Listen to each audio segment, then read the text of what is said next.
ज्यादा ना सही तो थोड़ी सही, पर नियम बनाओ कि हमें कथा रोज सुननी है। एक घड़ी आधे की पुनियाद। एक घड़ी मतलब 24 मिनट, आधे घड़ी मतलब 12 मिनट, आधे की पुनियाद मतलब 6 मिनट। कम से कम 6 मिनट घर में रोज भगवान की चर्चा करनी चाहिए। इसलिए ये दास अनिरुद्ध रोज आपको 2:30 बजे से 6 बजे तक के लिए कथा लेकर आता है, ताकि इसी बहाने आप भगवान से जुड़े रहें, भगवान की कथाओं से जुड़े रहें।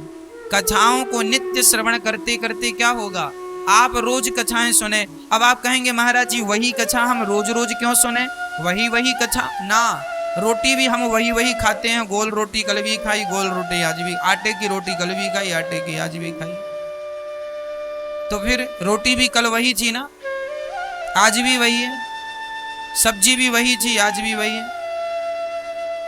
हाँ, जैसे हम रोटी रोज खाते हैं, वही सब्जियां लगभग बदल बदल के खाते हैं, पर हर 2-4 दिन बाद वही सब्जी आ जाती है। दाल कितनी बदलोगे, फिर वही दाल आ जाएगी 2-4 दिन बाद, कितना बदलोगे। जैसे हम भोजन सैम वही करते हैं, रोटियां कल भी गोल थी, हैं?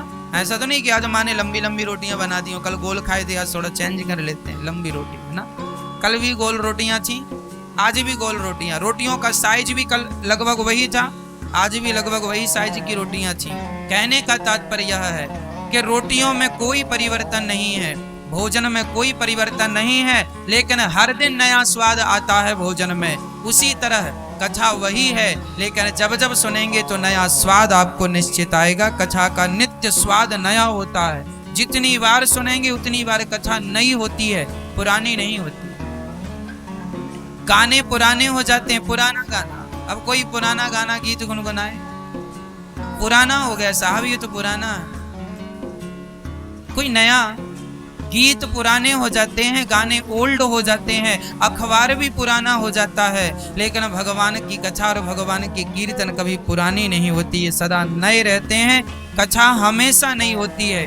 अच्छा, कथा रोज रोज सुनने से क्या होगा,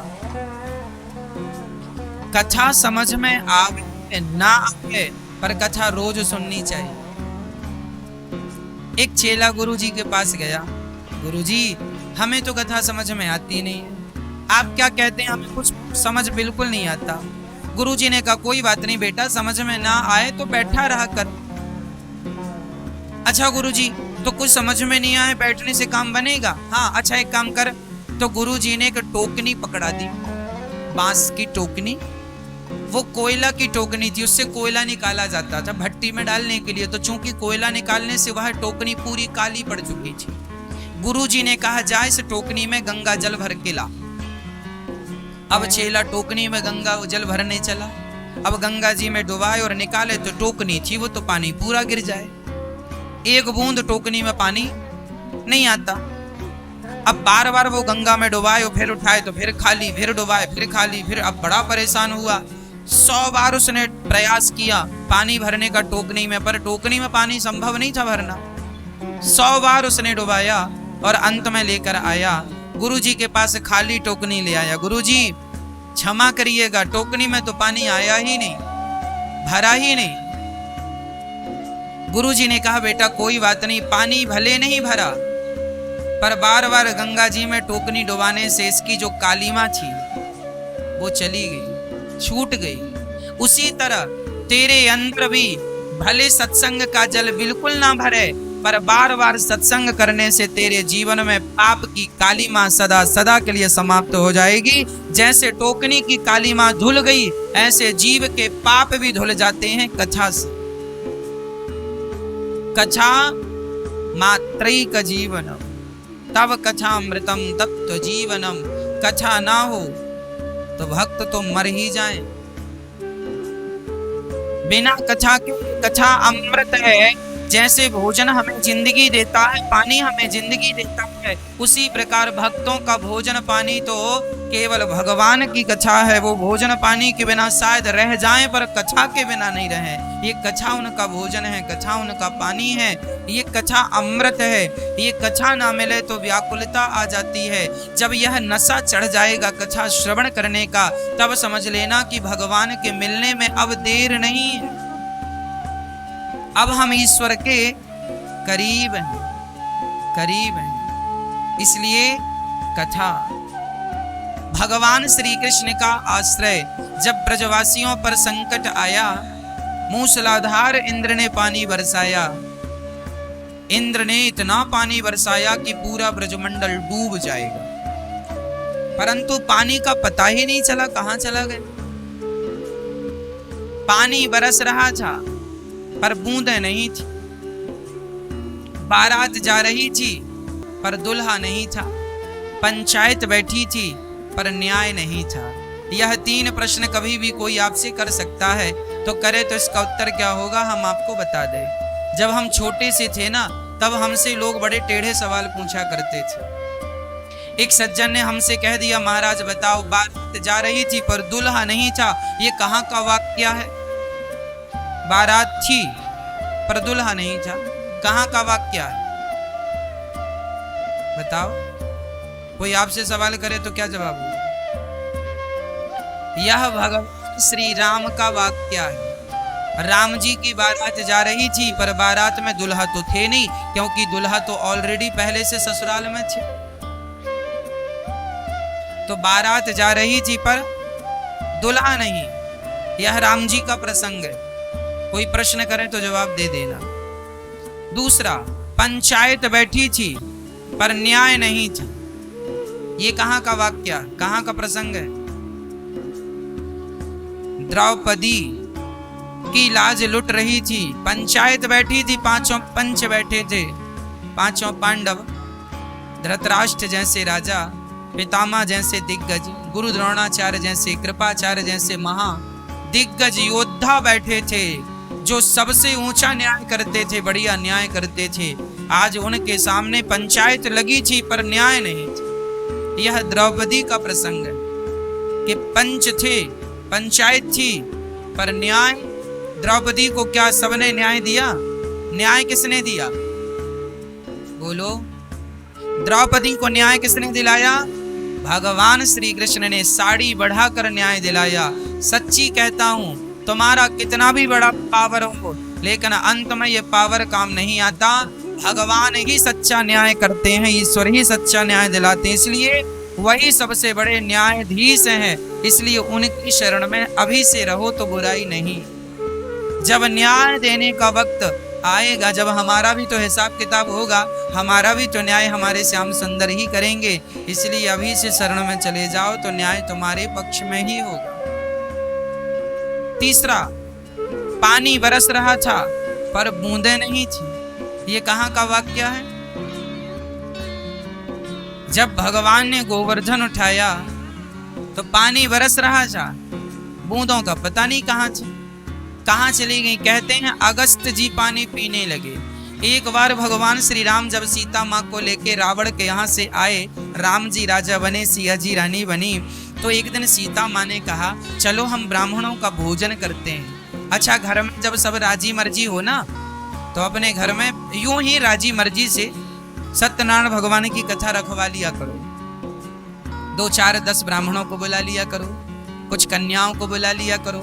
कन्याओं के पांव धो के, ब्राह्मणों के पांव धो के, कन्याओं के पांव में माहौर लगा के, छोटी छोटी कन्याओं को, 5 साल की, 7 साल की, 8 साल की कन्याओं को बुलाया करो।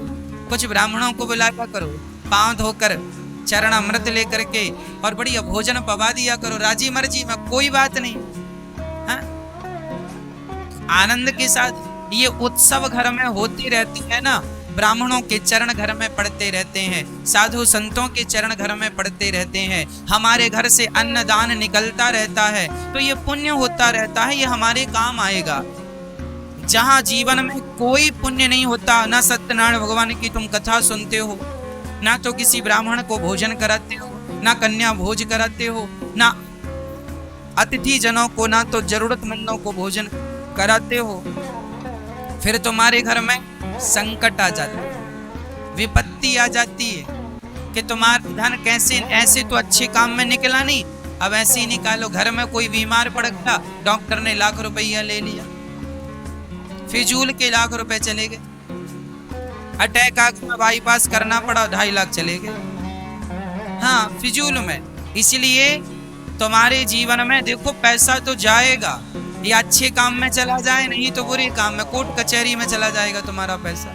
इसलिए जीवन में धन आवे तो धन का सदुपयोग करना सीखिए। धन आए, अच्छा कई लोग सोचते हैं महाराज जी हम धन को पकड़ के रखें, हमारे पास बहुत पैसा रहे, जाए ना।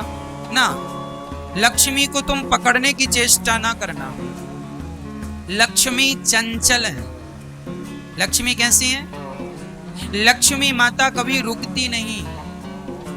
आज तक किसी के घर नहीं रुकी, तुम्हारे घर क्या रुकेंगी? लक्ष्मी माता तो अयोध्या में नहीं रुकी, रुकी? माता सीता चली गई कि नहीं? माता सीता साक्षात लक्ष्मी थी, रुकी नहीं?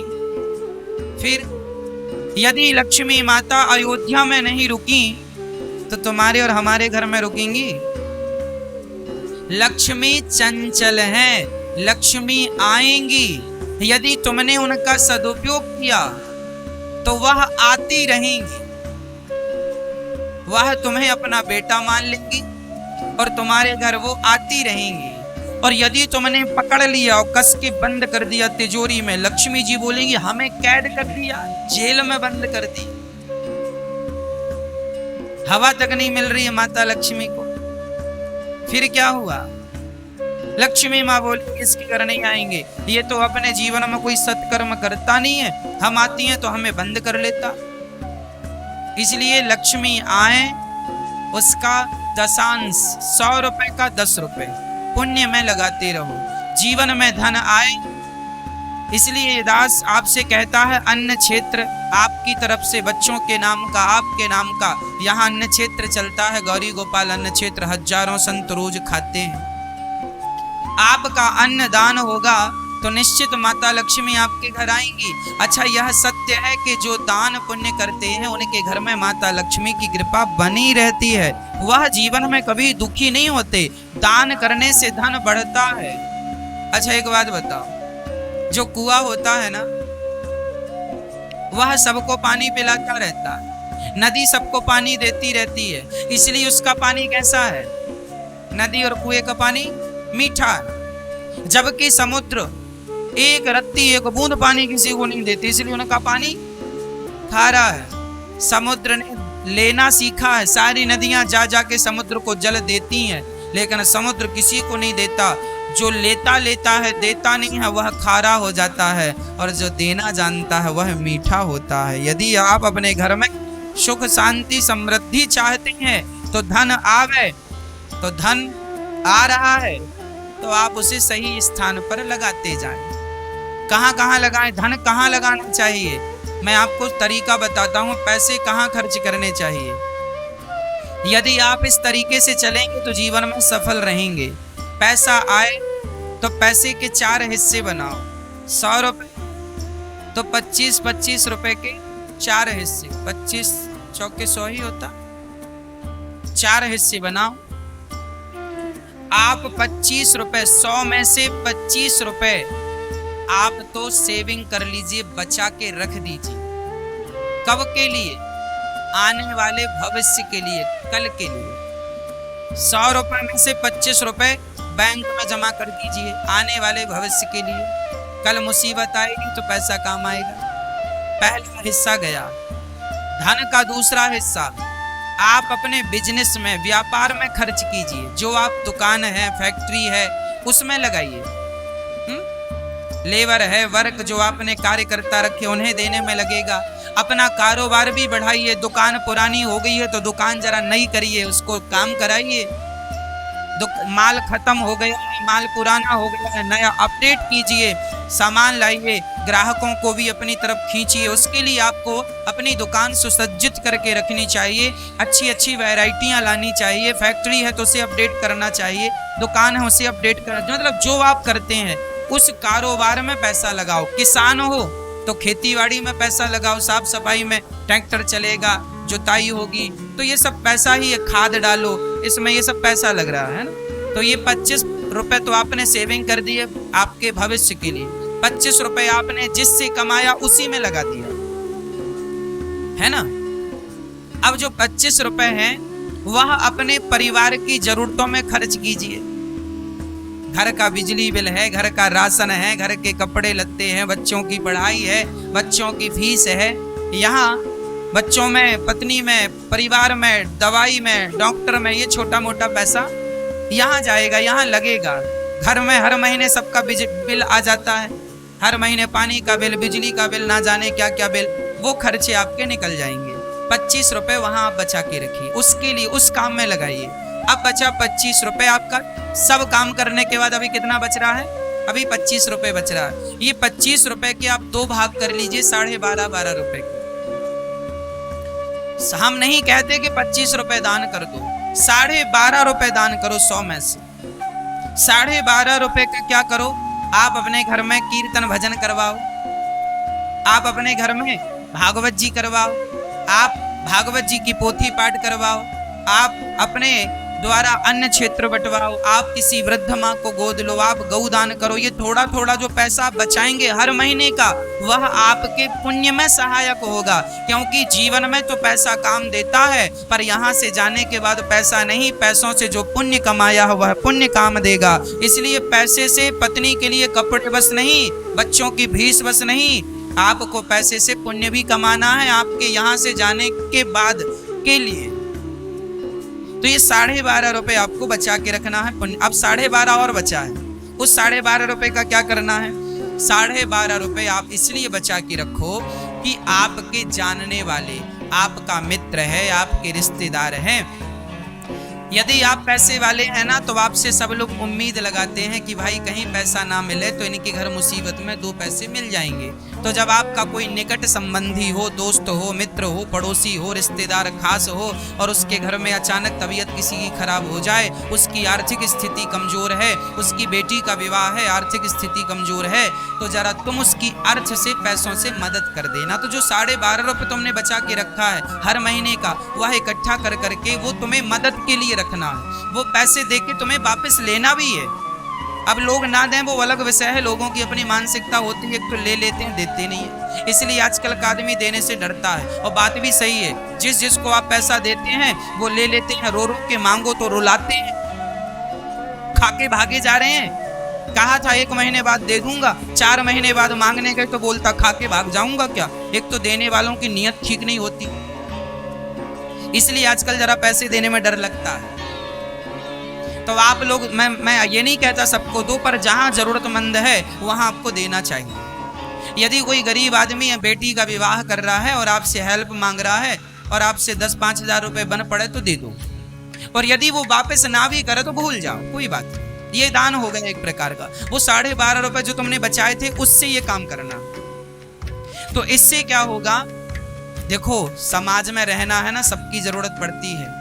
यदि हम आज आपके काम आएंगे ना, तो कल आप भी हमारे काम आएंगे। इसलिए हमें एक दूसरे की मदद भी करनी जरूरी है। माना कि समाज में कुछ लोग बुरे होते हैं जो कि लेकर वापस नहीं करते, पर फिर भी समाज में व्यवहार तो निभाना ही पड़ता, हाँ या ना? तो व्यवहार तो निभाना है। आज आप ही बताइए, आपको देना पड़ता है कि नहीं पैसा? अपने रिश्तेदारों को, दोस्तों को, जरूरतमंदों को मांगते हैं, देना पड़ता है कि नहीं? फिर माना कि ये वापस नहीं करेगा, फिर भी अब उसकी मुसीबत है, देना पड़ता है। तो हम नहीं कहते कि, हम ये नहीं कहते मत दो, देना है ठीक है, लेकिन उस 12 रुपए से देना है। तुम कर्जा काढ़ के ना दे देना उसको, नहीं तो उसके चक्कर में तुम्हारी लुटिया डूब जाए। दान पुण्य भी उतना ही करना चाहिए जितना हैसियत है हमारी, जरूरत से ज्यादा पुण्य भी ना हो। सारा दान ना कर देना, नहीं तो परेशान हो जाओगे आप। दान पुण्य भी विचार करके करो। उचित तो सब अच्छा है, अनुचित कुछ भी अच्छा नहीं। इसलिए हर काम का विचार हो। 100 रुपए के मैंने 4 हिस्से बनवाए थे, उसका 5वां हिस्सा भी करवा दिया, तो हमारे धन के कितने उपयोग हैं, ये उपयोग। यदि तुमने यहाँ पैसे नहीं खर्च किए तो फिर क्या होगा? फिर आपका धन आपको शराबी बनाने लग जाएगा। धन से, पैसे से दूध भी आता है और पैसे से शराब भी आती है। यदि आपने पैसे से दूध नहीं खरीदा, पैसे से धर्म नहीं किया, तो पैसे से अधर्म होने लग जाएगा। तुम फिर किसी नाचने वाली को बुलाने लग जाओगे। भाई पैसों से लोग भागवत जी भी करवा लेते हैं, और पुराने जमाने में पैसों से तो लोग नाचने वाली को भी बुला लेते थे। तो पैसे दोनों जगह खर्च होते हैं। भागवत जी करवाओगे तो भी पैसे खर्च होंगे, और नचनिया को बुलवा लोगे नाचने के लिए तो भी पैसे खर्च होंगे। पर कहाँ पैसे खर्च करना है वो आपके संस्कारों पर निर्भर करता है, आपकी बुद्धि पर निर्भर करता है, पैसे कहाँ खर्च करना है। जीवन में हर विकल्प आपके सामने है। दूध भी आपके सामने है, शराब भी आपके सामने है। दूध पीना है, शराब पीना है, मर्जी आपकी। सही रास्ता भी आपके सामने है, गलत रास्ता भी आपके सामने है। सही चुनना है, गलत चुनना है, मर्जी आपकी। सही दोस्त भी आपके सामने है, गलत दोस्त भी आपके सामने। क्या चुनना है? आपकी अपनी मर्जी। इसलिए जीवन में चुनाव अच्छा होना चाहिए, अच्छे लोगों का चुनाव करना। मैं आपसे प्रार्थना करता हूं कि जीवन में अपने आप को समृद्धवान बनाना है, सफल व्यक्ति बनाना है, अपना व्यक्तित्व श्रेष्ठ करना है, तो सदा अच्छे लोगों का संग कीजिएगा, अच्छे से अच्छा निर्णय लीजिएगा, धन का 1 रुपए का भी दुरुपयोग ना कीजिएगा। जो लोग अपने समय का और अपने पैसों का दुरुपयोग करते हैं, शराब पीने वाला शराब पी रहा है, वो शराब पी रहा है तो पैसों का भी दुरुपयोग हो रहा है, और शराब पी के पड़ा है तो समय का भी दुरुपयोग हो रहा है। जितना समय उसने शराब पीने में गवाया है, नशे में गवा दिया, उतना ही समय अपने आप को सफल बनाने में लगाया होता तो आज वह भारत का सफल व्यक्ति होता, वह समाज का सफल व्यक्ति होता। शराब से धन भी बिगड़ा, समय भी बिगड़ा। हाँ या ना? इसलिए मेरे जवान भाइयों, मेरी बहनों, मेरी माँ, निर्णय आपके हैं कि आपको क्या करना है। सही निर्णय लेना, बस गलत निर्णय ना लेने ना जीवन में। जीवन में बहुत सफल होना है आपको, बहुत पैसा कमाना है आपको, बहुत ज्यादा पैसा कमाना है, बहुत पैसा कमाना है आपको, और बहुत पैसा कमाने के लिए आपको बहुत मेहनत करनी पड़ेगी, जरूरत से ज्यादा मेहनत करनी। आजकल आदमी मेहनत नहीं करता इसलिए गरीब है। आज का आदमी मेहनत नहीं करता इसलिए गरीब है। अच्छा, आज भी जो लोग जरूरत से ज्यादा मेहनत कर रहे हैं वो आज भी सफल हैं, आज भी संपन्न हैं, आर्थिक रूप से तंगी नहीं है। आज आर्थिक रूप से परेशान वही लोग हैं जो मेहनत नहीं कर रहे हैं। हमारे देश में समय की कोई वैल्यू नहीं है। समय, लोग सो रहे हैं, दिन में भी सो रहे हैं, रात में भी सो रहे हैं। हाँ, सो रहे हैं। क्यों सो रहे हैं? समय बहुत। आप सो रहे हैं, समय सोने के लिए नहीं, कमाओ, सफल बनाने के लिए काम करो, मेहनत करो, बिजनेस करो, व्यापार करो, अपने आप को सही दिशा में लगाओ, कुछ करो, 2 पैसे कमाओगे, सुखी रहोगे। और नहीं कमाओगे तो आज भी रो रहे हो, 2020-21 में, 2030 में भी तुम रोते ही नजर आओगे, क्योंकि तुम कुछ करते तो हो नहीं। कई लोग कहते महाराज जी भाग्य में नहीं था, नहीं मिला। ये सब तुम्हारी केवल बातें हैं, तुम्हारा आलस्य है। महाराज जी भाग्य में नहीं था, नहीं मिला, ऐसा नहीं होता। अरे भाई, भाग्य भी हमें स्वयं बनाना पड़ता है, हमारी मेहनत से हमारा भाग्य बनता है। मैं तुम्हें एक कथा सुनाता हूँ, भारत की सच्ची घटना, शायद आपने कभी ना सुनी हो, और सुनी हो तो दोबारा सुन लीजिएगा। हमारे देश में गुरु गोविंद साहब का नाम सुना होगा। सुना है मेरी माँ? आप लोगों ने सुना गुरु गोविंद साहब का नाम? सुना? गुरु गोविंद साहब के सामने औरंगजेब की सेना खड़ी थी। ये उन जमानों की बात है जब देश गुलाम हुआ करता था, गुलामी के रास्ते पर था। जब गुरु गोविंद साहब के सामने औरंगजेब की सेना, कितनी सेना थी? 10 लाख सैनिक थे औरंगजेब के। बोलते चलो, कितनी सेना थी औरंगजेब की? 10 लाख सैनिक थे औरंगजेब के, और गुरु नानक देव जी के पास मात्र 40 सैनिक रह गए थे, बाकी सारे शहीद हो गए थे। 40 सैनिक थे गुरु गोविंद साहब के पास, और गुरु गोविंद साहब के पास 40 सैनिक थे। औरंगजेब की सेना में 10 लाख लोग थे। 10 लाख दुश्मन सामने हैं, और हम कितने हैं? 40। गुरु गोविंद सहित 40। तब गुरु गोविंद देव की सेना में जो 40 लोग थे, वह खड़े होकर बोले, गुरुजी भाग चलते हैं, ये 10 लाख हैं, हम 40 हैं, युद्ध तो हो नहीं पाएगा। गुरुजी ने कहा, भाग करके मरने से अच्छा है लड़ करके मरो। नहीं, हम 40 हैं, वह 10 लाख हैं, हम लड़ेंगे,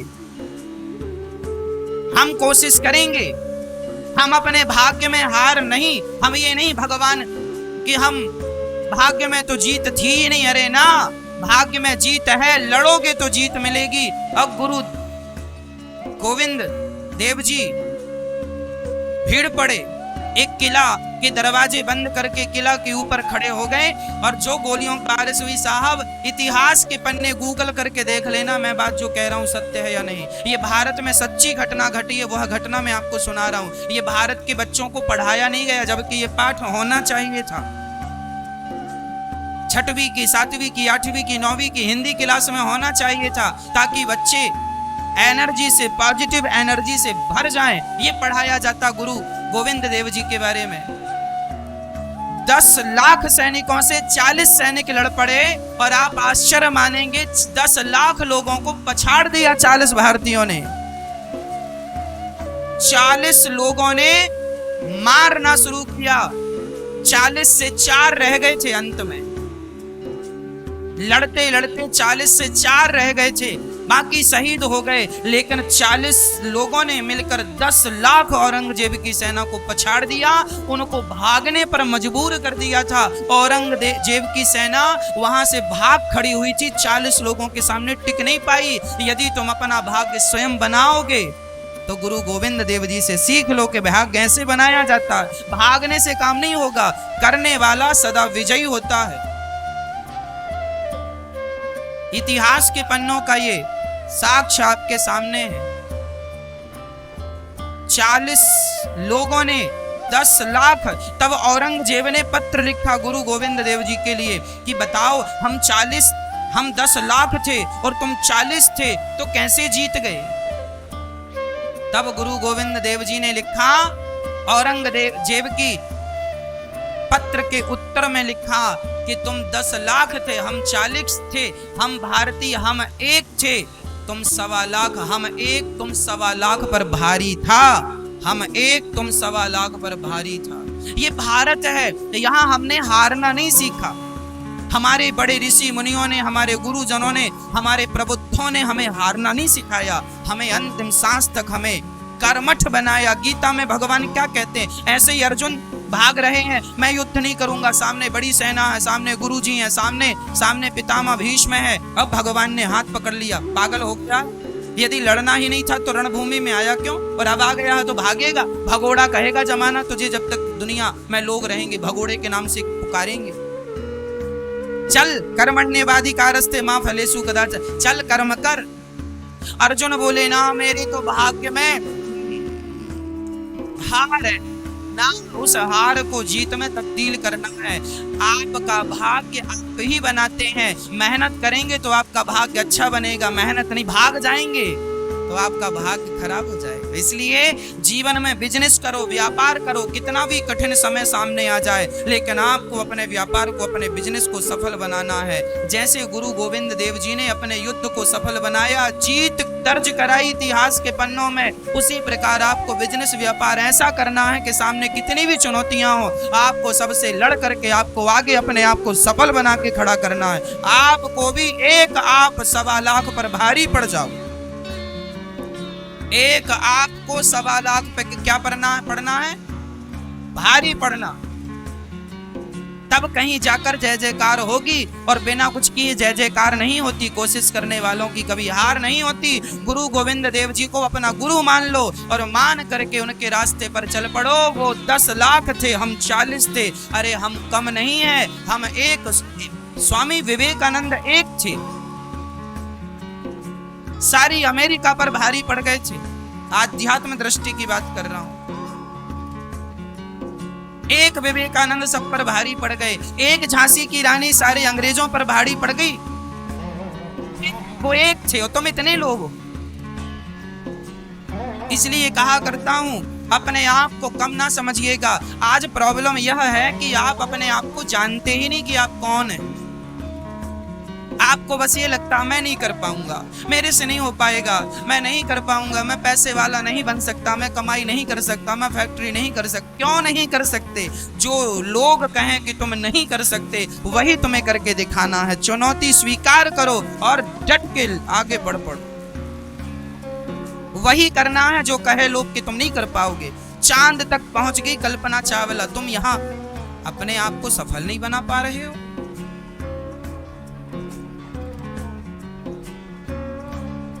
एक लड़की का नाम मैंने भूल गई, आपको याद आए तो बता देना। आज भी वो लड़की जिंदा है। एक लड़की ट्रेन से यात्रा कर रही थी, उस लड़की की रेल दुर्घटना में उसके दोनों पांव, वो गिर गई, बैठी थी कहीं बैठी होगी, गिर गई और उसके रेल की पटरी में दोनों पांव आ गए और रेल के पहिए ऊपर से निकल गए, दोनों पांव कट गए, जंघा तक कट गई उसकी। जब पांव कट गए पूरी रात वह पटरी में पड़ी रही। उसने अपनी आप बीती बताई, इंटरव्यू दिया कि चूहे मेरे पांव को खाते रहे रात भर। सवेरे जब नजर पड़ी तो किसी ने देखा तो डॉक्टरों को बुलाया और उसके दोनों पांव कट गए थे, बाकी जान बच गई। दोनों पांव नहीं थे उसके। लेकिन उस लड़की ने बिस्तर में पड़े पड़े सोचा कि यदि मैं ट्रेन से गिरी तो मर ही क्यों नहीं गई। यदि ईश्वर ने मुझे जिंदा किया है, जिंदा रखा है, तो जरूर कोई बड़े काम के लिए जिंदा रखा है। तो किसी ने कहा तेरे तो दोनों पांव टूट गए हैं, तू बड़ा काम क्या करेगी। वो अपाहिज लड़की, सुन लेना कान खोल के, आज भी वो लड़की जिंदा है। नाम मुझे स्मरण नहीं है, आपको तो बोल देना।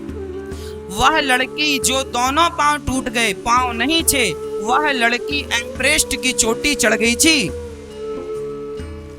भारत की वह लड़की एवरेस्ट की चोटी चढ़ गई बिना पांव के, नकली पांव लगवा के वो, और चढ़ गई और सबसे पहली वो लड़की बन गई जो एवरेस्ट की चोटी में सबसे ऊंचाई तक पहुंची। आप ये नहीं, क्या नाम था? अनुष्का नाम था उस लड़की। था नहीं, है अभी भी वो लड़की जिंदा। 2021 की बात।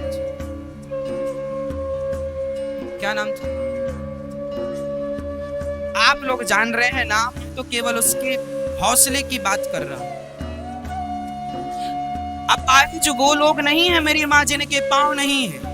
अपाहिज वो लोग होते हैं जिनके पांव होने पर भी लोग अपने आप को सफल बनाने की कोशिश भी नहीं करते, वो अपाहिज हैं। लोग कुछ पांव से अपाहिज होते हैं, कुछ खोपड़ी से अपाहिज होते हैं। यहाँ से जो यहाँ का अपाहिज होता है ना, वो जीवन में कुछ नहीं करता। इसलिए मैं कहता हूँ कि आप सब कुछ कर सकते हैं, करने का हौसला होना चाहिए, कल करने की इच्छा शक्ति होनी चाहिए। क्या नहीं कर सकते आप पहले ही हार मान जाएंगे, मैं नहीं कर पाऊंगा, फिर कैसे काम बनेगा। इसलिए आपको सफल व्यापारी बनना है, सफल बिजनेसमैन बनना है और आपको बहुत पैसे वाला बनना। भारत में 135 करोड़ लोग रहते हैं। ये दुनिया वाले चिल्ला रहे हैं गरीबी दूर करो, गरीबी दूर करो। ऐसे चिल्लाने से गरीबी दूर नहीं होगी। गरीबी दूर करने का फॉर्मूला हम देते हैं। आप 135 करोड़ लोग अपने आप को इतना सफल बनाओ, इतना सफल बनाओ कि आप सब धनवान हो जाओ। जब भारत के 135 करोड़ व्यक्ति, 135 करोड़ लोग, प्रत्येक व्यक्ति धनवान होगा, अपने आप मेरा देश धनवान हो जाएगा और भारत से गरीबी सदा सदा के लिए विदा हो जाएगी। जब आप सभी सफल होंगे तो आपकी सफलता में देश की सफलता है। यदि आप सफल नहीं हैं, आप अपने आप को देख लो, आप सफल हैं। यदि आप सफल हैं तो देश सफल है, और यदि आप सफल नहीं हैं तो जितने पीछे आप हैं उतने पीछे अभी भारत। आप देख लो आप कितने पीछे हैं। आप जितने पीछे हैं उतने पीछे। ये जो आपकी स्थितियां हैं ना, वह आपकी स्थितियां नहीं है, यह मेरे देश की स्थितियां हैं, यह भारत की स्थितियां हैं। आज यदि भारत में कोई भूखा सो रहा है तो यह उसकी स्थिति नहीं है, ये मेरे देश की स्थिति। आज किसी के घर में चूल्हा नहीं जल रहा है तो यह उसकी परिस्थिति नहीं है, यह देश की परिस्थिति है। आज दुनिया का कोई व्यक्ति विदेश का आ जाए और भारत में ये आकर देख ले कि फलाने के घर में चूल्हा नहीं जला, तो वह ये नहीं कहेगा कि फलाने व्यक्ति के घर में चूल्हा नहीं जला। वह जाके अपने देश में यह कहेगा कि भारत में आज भी लोगों के घर चूल्हा नहीं जलता, इतनी गरीबी भारत में। वह व्यक्ति की गरीबी नहीं है। याद रखना मेरी माँ, आपकी गरीबी नहीं है, वह गरीबी देश की गरीबी है। आपकी असफलता नहीं है, वह देश की असफलता है। यदि देश से प्यार करते हो, देश से मोहब्बत करते हो मेरी माँ, मेरी बहन, मेरे भाई, मेरे नौजवान दोस्तों, तो अपने आप को सफल बनाना। देश आपसे ही सफल होगा। आपसे ही देश है, देश से आप नहीं है, आपसे देश है। यदि आप हैं तो देश है, यदि आप नहीं तो देश नहीं।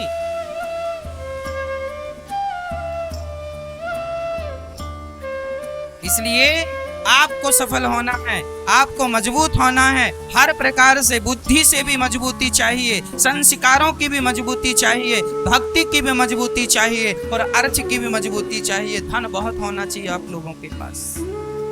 तो आज से कसम खाइए, खाली नहीं बैठेंगे, कुछ कुछ करेंगे सफलता के लिए। बिजनेस करेंगे, व्यापार, लघु उद्योग, छोटे छोटे काम डालो, छोटे छोटे बिजनेस करो, छोटा छोटा व्यापार करो। आदमी छोटे से बड़ा बन जाता है।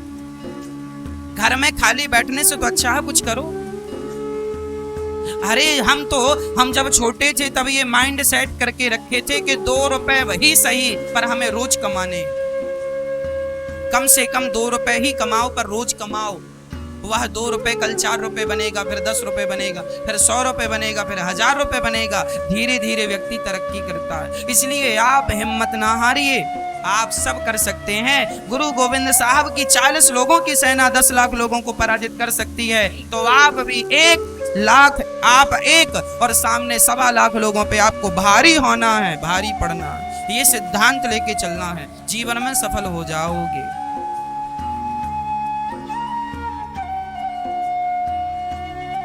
भगवान गोवर्धन उठाते हैं, सारे ब्रजवासी शरण में आ जाते हैं। हे नाथ, हमारी रक्षा कीजिए, हम आपकी शरण में हैं। भगवान देखते हैं कि मेरा भक्त मेरी शरण में आया है, तुरंत भगवान उठा लेते हैं गिरिराज को और भक्त, आए हुए भक्त की रक्षा करते हैं। एक बार माता सीता ने राम जी से कहा कुछ ब्राह्मणों को बुलाइए, भोजन कराएं। राम जी ने अगस्त्य जी को बुला दिया।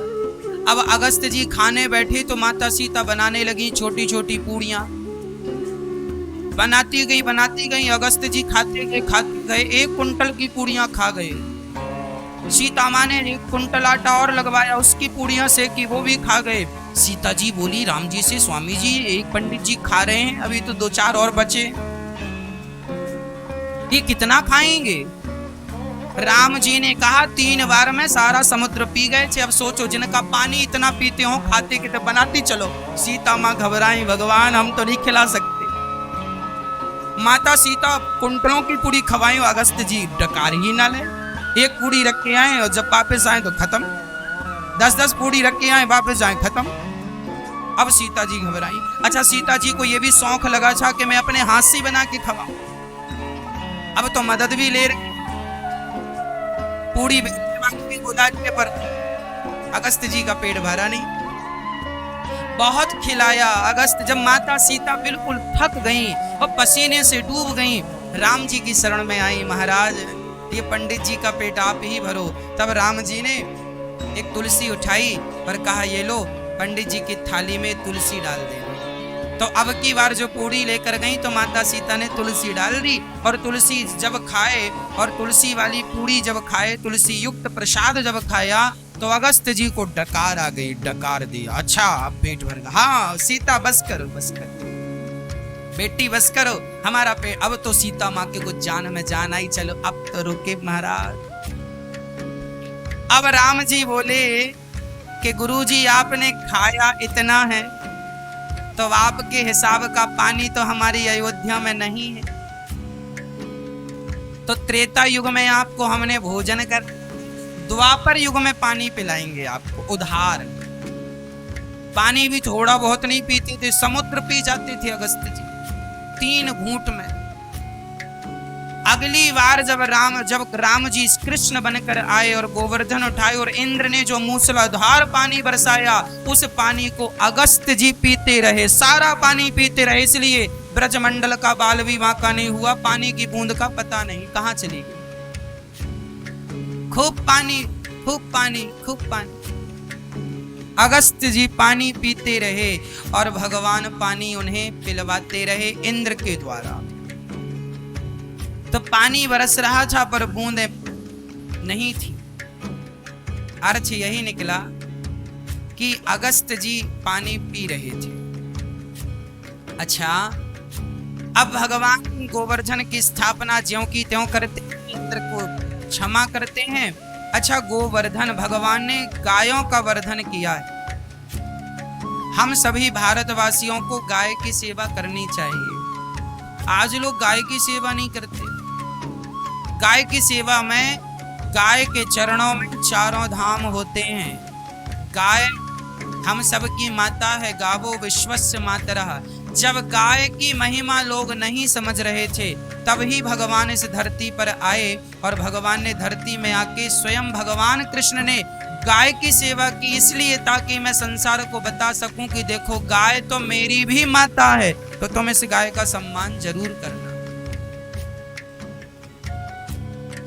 आप लोग गाय की सेवा करते हैं कि नहीं? नहीं, कुत्ते की करते हैं। हाँ,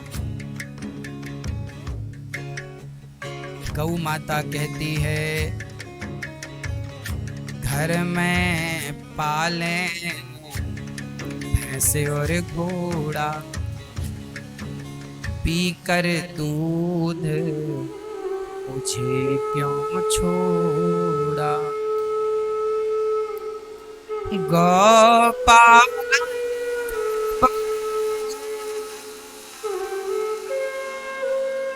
गोपाल कर बनो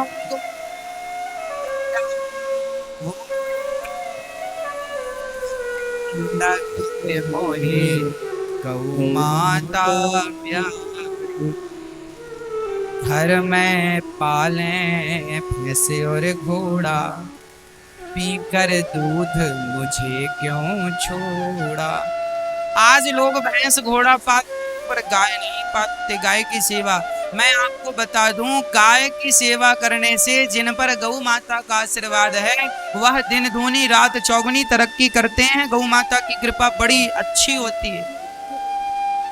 हम इस बात को जानते हैं कि गौ माता की सेवा का परिणाम क्या होता है, इसलिए हमें गौ सेवा जरूर करनी चाहिए। अच्छा, गौ सेवा करने से आपको शुद्ध दूध मिलेगा, शुद्ध दही मिलेगा, शुद्ध छाछ मिलेगी, शुद्ध घी मिलेगा। बाजार के मिलावटी जहर से आप बचेंगे। इतने बड़े बड़े घर बनवाते हो तो एक किनारे में गौ माता की सेवा नहीं कर सकते। और गौ माता रखना कोई दोष है? लोग कुत्ते को किचन में रखते हैं तो गौ माता को आप नहीं रख सकते। 50-50 हजार के लोग कुत्ते पालते हैं और लिखवा देते हैं कुत्तों से सावधान। अरे गौ माता की सेवा कीजिए। गाय हमारी माँ है, दूध देती है। गाय हम सबके लिए पूज्य है। भगवान ने भी गौ माता की पूजा की, गौ माता की सेवा की, इसलिए ये दास भी करता है। आप भी करो तो अच्छा है, नहीं तो हम तो कर ही रहे। आप घर पे नहीं रख सकते गौ माता तो कोई बात नहीं, गौरी गोपाल गौशाला है, यहाँ गौ माता रहती हैं। आप इन गौ माता के लिए चारा, भूसा, खली, इन गौ माता के लिए रोटी, जो भी आपसे बन पड़े इन गौ माताओं की सेवा के लिए आप भिजवा दिया करें। आप भी गौदान कर सकते हैं। मरने के पहले गौदान जरूर कर लेना, क्योंकि वैतरणी नाम के नरक से गौ माता ही पार लगाती है, दूसरा कोई साधन नहीं।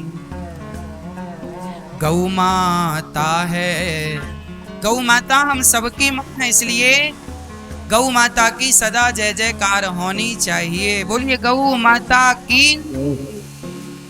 आप सब गौ माता की सेवा करेंगे?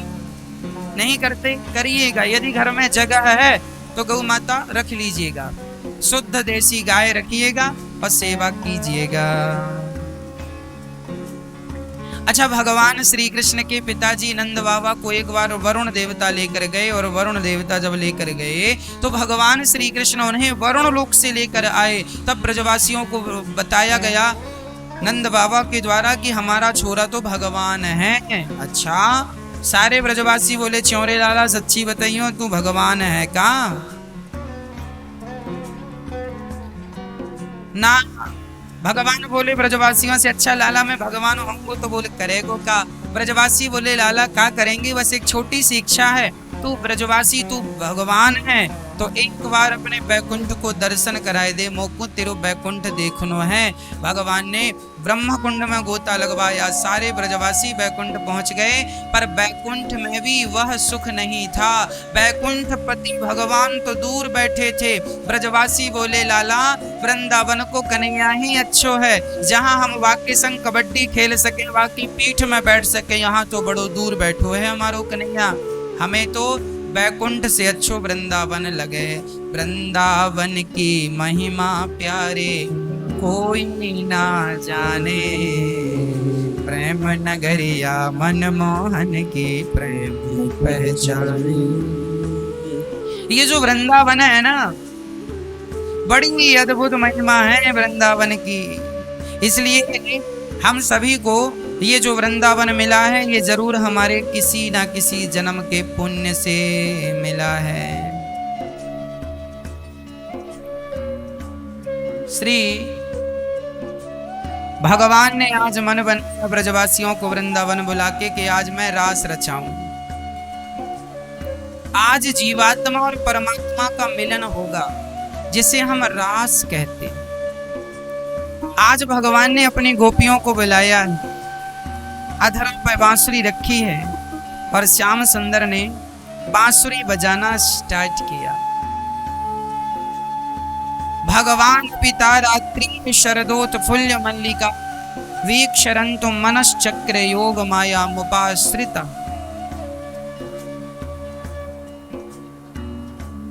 भगवान पिता रात्रि, आज शरद पूर्णिमा की वह रात आ गई जिस रात का गोपियों को भक्तों को वर्षों से इंतजार था। आज यमुना के पुलिन तट पर खड़े होकर एक पांव को दूसरे पांव में टेढ़ा सा रख के जो भगवान ने बांसुरी बजाई है, सारी गोपियां अपने काम में लगी थी। भगवान ने क्लीम बीज मंत्र को छोड़ा है अधरों से, और गोपियों ने जब सुना निशम्य गीतम तदनंग वर्धनम ब्रजश्रियः कृष्ण गृहीत मानसा, बांसुरी ने गोपियों का मन अपनी ओर आकर्षित कर लिया। गोपियां आई नहीं, भगवान की बंसी ने उन्हें आने पर मजबूर कर दिया। सच कहता हूं मैया, जब भगवान से प्रेम होता है ना हमारा, तो हमारे अंदर प्रवेश करके स्वयं भगवान ही हमारे मन को अपनी तरफ खींच लेते। सारी गोपियां अपने काम में बिजी थी, कोई गाय दो रही थी, दोहंत्यो भी ययो काश्चित दोहम हित्वा समुत्सुका।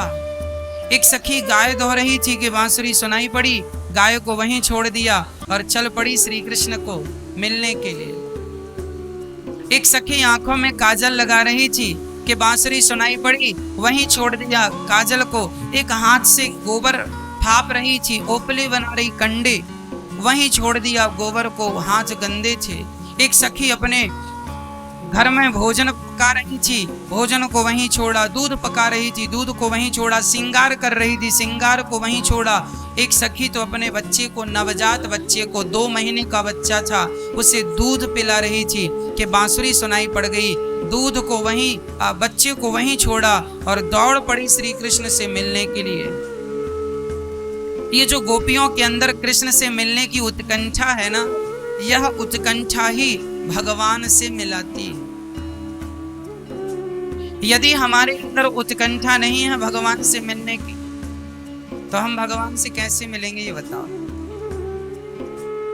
इसलिए हमारे भीतर उन्हें पाने की ललक होनी चाहिए, चाहत होनी चाहिए। वह प्रेम गोपियों ने सारा स्थगित कर दिया कृष्ण के लिए। उन्होंने काम को छोड़ दिया और दौड़ पड़ी है श्याम सुंदर की तरफ। काम को महत्व नहीं देती गोपियां, श्याम सुंदर को महत्व देती हैं गोपियां। हम जीवन विचार नहीं कर पाते कि हमें काम को महत्व देना है या श्याम को महत्व देना है। काम तो देखो कभी खत्म नहीं होने वाले, जब तलक रहेगी जिंदगी फुर्सत ना होगी काम से। कुछ समय ऐसा निकालोगी, प्रेम कर लो श्याम से। समय होता नहीं है, निकालना पड़ता है। सारा काम छोड़ छोड़ के गोपियां आई और श्याम सुंदर से मिलने की जो उत्कंठा थी, वाह अद्भुत उत्कंठा। गोपियां दौड़ कर आई। जब भगवान के समीप पहुंची तो भगवान ने स्वागत किया। स्वागतम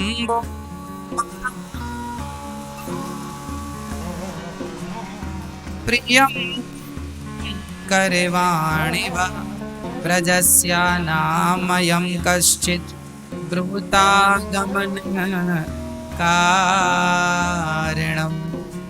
भगवान ने कहा, देवी आओ, स्वागत है आपका, पर ये बताओ इतनी रात को यहाँ आई हो, क्यों आई हो, क्या हेतु है आने का, उद्देश्य क्या है? अच्छा, ये जंगल देखने नहीं हो? देख लिया ना, अब जाओ। हमें देखने नहीं हो? देख लिया ना, अब जाओ।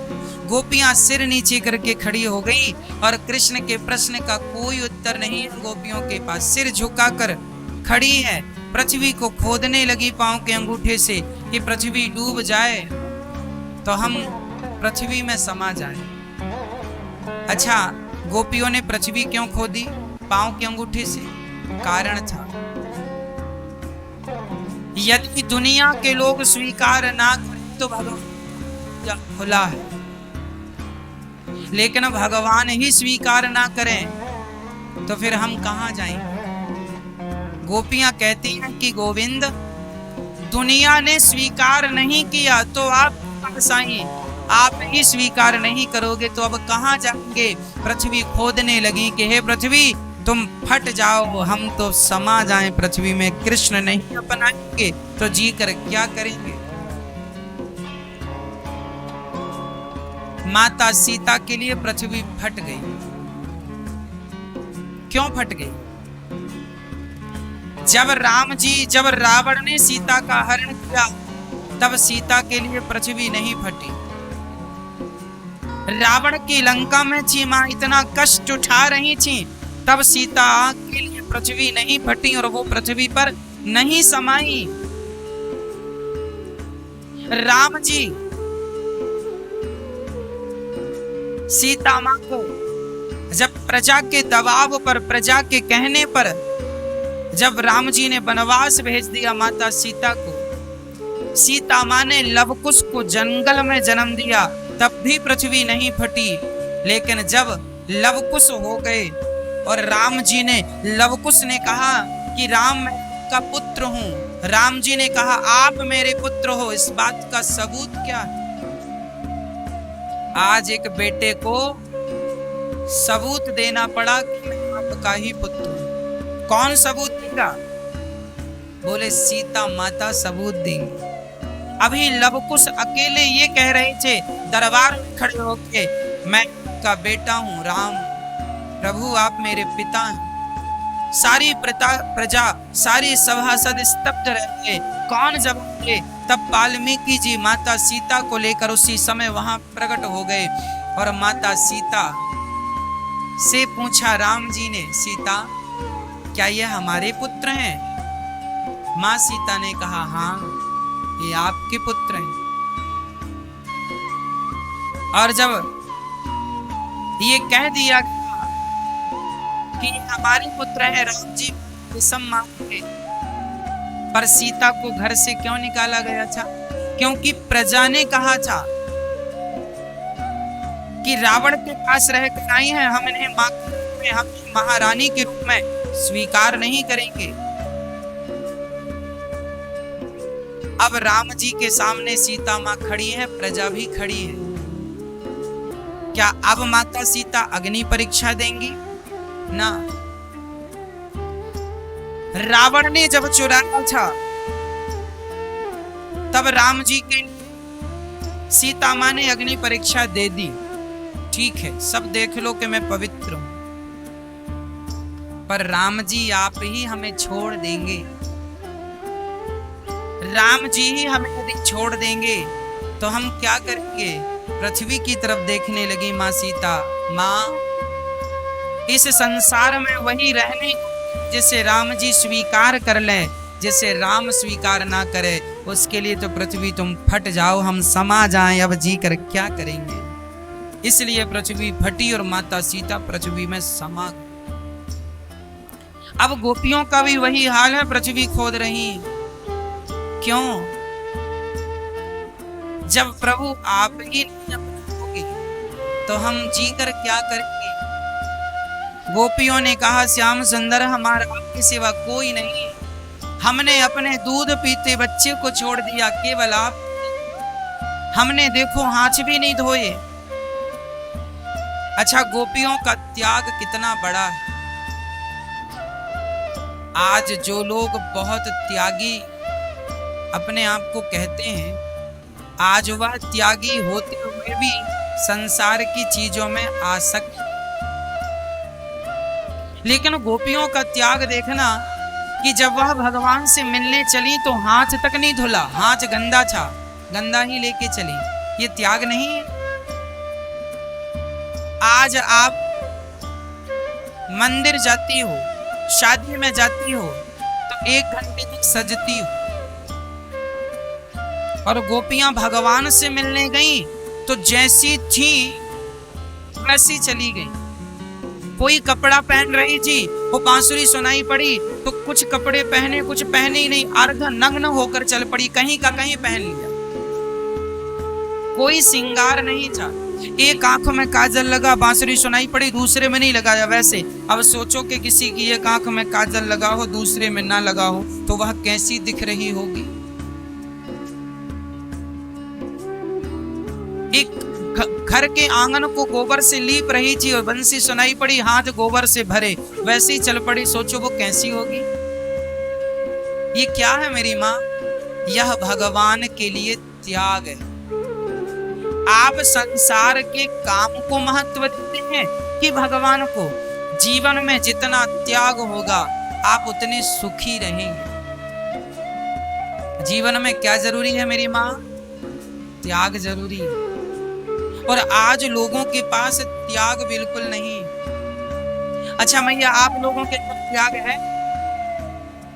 मैया हाँ कि ना? आप लोगों के अंदर त्याग नहीं? त्याग नहीं है ना?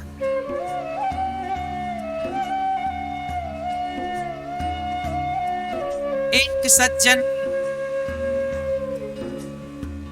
एक घर में गए। सुनिएगा, मैं संसार की बात कर रहा हूं। एक सज्जन एक व्यक्ति के घर गए, तो जिस घर में गए उसने बढ़िया लस्सी पिलाई। मेहमान आए हैं, बढ़िया बढ़िया लस्सी उसने बढ़िया घर के दही की लस्सी पिलाई, ठंडी ठंडी। और वह सज्जन लस्सी पी के जब गए तो उसकी पत्नी ने पूछा कि आप फलाने के घर गए थे, स्वागत कैसा हुआ? अरे ये स्वागत तो अच्छा किया, पर चाय तक नहीं पूछा उसने, चाय तो पिलाई नहीं, चाय नहीं पिलाई। उसे क्या पता था कि भारत में तुम जैसे बेवकूफ भी अभी जिंदा, सबको मौत आई, ये बेवकूफ ना मरे। लस्सी पी के भी कह रहे चाय नहीं पिलाई। इनके लिए कहावत है, दिल लगा गदही से परी किस काम की। ये कहावत इन्हीं लोगों के लिए। लस्सी पिलाई उसने इसलिए कि गर्मी का मौसम है, लस्सी पियोगे ठंडक रहेगी, एनर्जी मिलेगी। लेकिन नहीं, लस्सी से नहीं, चाय ही चाहिए उसे। ऐसे लोग कहां पाए जाते हैं? आदमी तुम्हारा कितना भी स्वागत सम्मान कर दे, पर तुम कोई ना कोई कमी तो उसमें निकाल ही लेते हो। इसका अंदर इसका अर्थ यह है कि आपके भीतर त्याग बिल्कुल नहीं। आप बिल्कुल भी त्याग नहीं करते, कोई त्याग नहीं। जबकि गोपियों का पुत्र को छोड़ दिया, परिवार को छोड़ दिया, सब कुछ श्रृंगार छोड़ दिया, सब छोड़ दिया। किसके लिए? भगवान के लिए।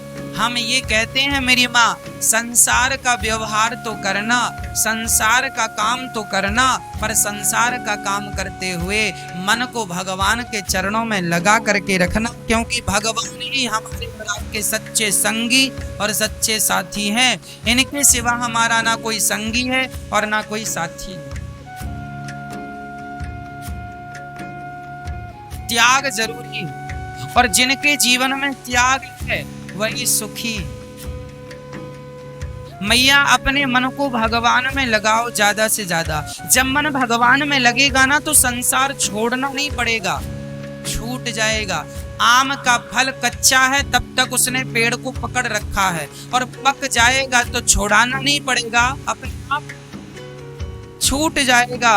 आपकी भक्ति जब तक कच्ची है तब तक ही आपने संसार को पकड़ के रखा है। आप लोगों ने पकड़ के रखा कि नहीं संसार को? हाँ, पकड़ के रखा नहीं। एक महाराज, आपने तो नहीं पकड़ा संसार को, हम तो भगवान को पकड़े हैं। और कथा सुन के बाहर गई, चप्पल नजर नहीं आई तो रोने लग गई।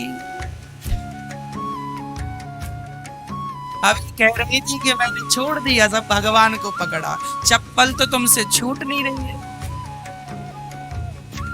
और क्या छूटेगा?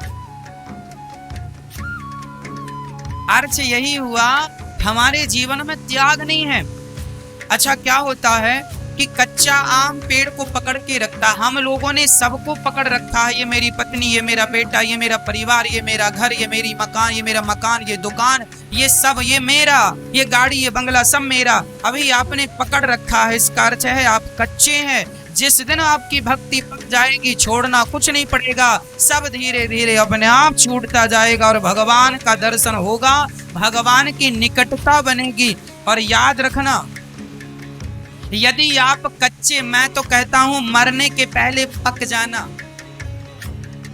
पक जाना अर्थात संसार से नाता तोड़ देना, भगवान से नाता जोड़ लेना। यदि नहीं पके तुम मरने के पहले तो चटनी बनेगी तुम्हारी।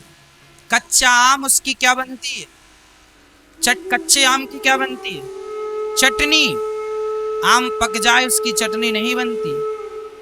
पक जाओ तो मोक्ष में, और कच्चे रह गए चटनी बनेगी। महाराज हमारी तो चटनी बन गई, कच्चे हो तो बनेगी। इसलिए सावधान कर रहा हूं मैया, जितने लोग बैठी हो बैठे हो, सुन रहे हो, आप ध्यान से सुनना मेरी माँ। मरने के पहले पक जाना। पक जाना मतलब सब छोड़ देना, गिरधर से नाता जोड़ लेना, संसार से नाता छोड़ देना। कोई रिश्ता नहीं हमारा संसार से, नाता एक राम जी से, दूजा नाता तोड़ दे। भगवान ही हमारे सब कुछ है। भगवान से जैसे गोपियों ने रिश्ता जोड़ा, वैसे आप जो सब छोड़ छाड़ कर चली आई। मरने के पहले आप भी सब छोड़ देना और एक कृष्ण से नाता जोड़ लेना। मेरे तो गिरधर गोपाल, दूसरो ना कोई, केवल कृष्ण कृष्ण कृष्ण, केवल मेरे कृष्ण है। कहीं नाता ना, कहीं मन ना लगे। थोड़ी भी मन लग गया कहीं तो आपके मोक्ष में बाधा हो जाएगी। इसलिए समर्पण कर देना भगवान के चरणों। अच्छा, भगवान ने गोपियों को समझाया, देवी हो आप अपने पतियों को छोड़कर आई हो, परिवार को छोड़कर आई हो, क्या तुमने ठीक किया? कैसा भी पति हो, नारी को कभी अपने पति का त्याग नहीं करना चाहिए। पति अंधा हो, लंगड़ा हो, बहरा हो, काना हो। मैं आप लोग अपने पति से प्यार करती हो कि नहीं? हाँ मैया जी, नहीं करती हो, बता नहीं रही हो, हमें तो नहीं लगता कि करती हो प्यार।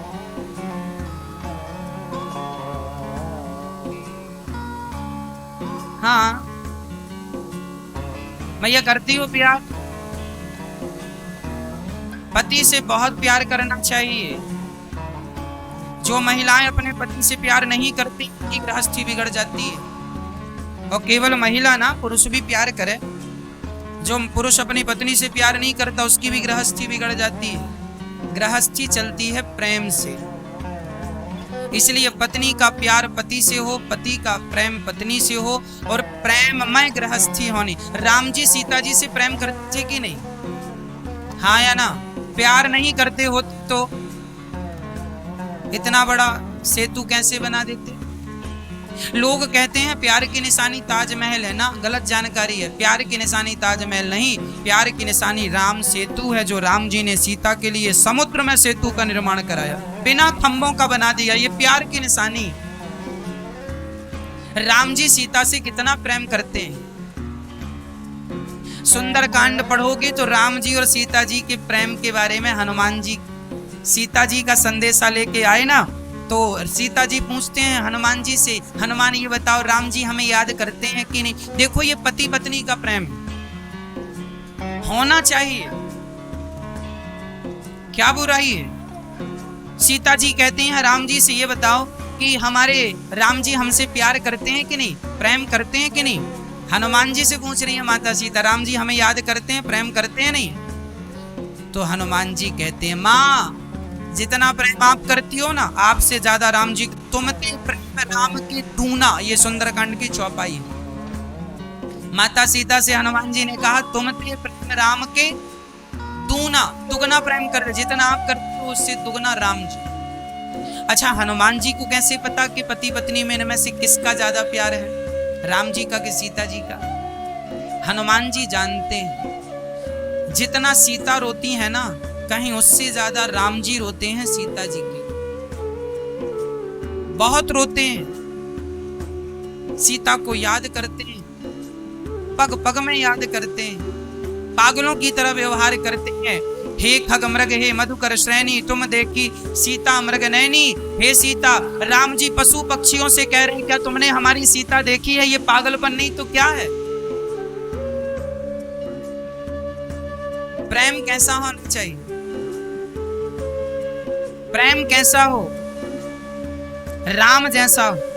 पति कैसे, राम जैसे, पत्नी कैसी, सीता जैसी। और तुम दोनों प्रेम किया करो। यदि प्रेम है आप दोनों में तो आपकी गृहस्थी बढ़िया चलेगी। और यदि प्रेम जरा कम है, अब अपनी पत्नी से प्रेम ना करके पड़ोसन से प्रेम करने लग जाए, फिर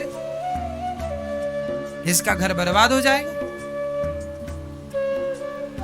इसलिए पत्नी से प्रेम, पति से प्रेम और अपने भगवान से प्रेम, तुम दोनों एक दूसरे से प्रेम करते हुए भगवान से प्रेम करना स्टार्ट कर दो। जो व्यक्ति प्रेम करना जानता है वह भगवान से प्रेम कर पाएगा। जो प्रेम जानता ही नहीं वह भगवान से कैसे करेगा। जो ज्यादा प्रेम करता है वही अच्छा भक्त होता है। इसलिए आपका प्रेम ज्यादा होना चाहिए। जिससे भी प्रेम करो ज्यादा करो, भगवान से करो ज्यादा करो, टिकाऊ प्रेम करो। एक धनुर्दास नाम के व्यक्ति थे।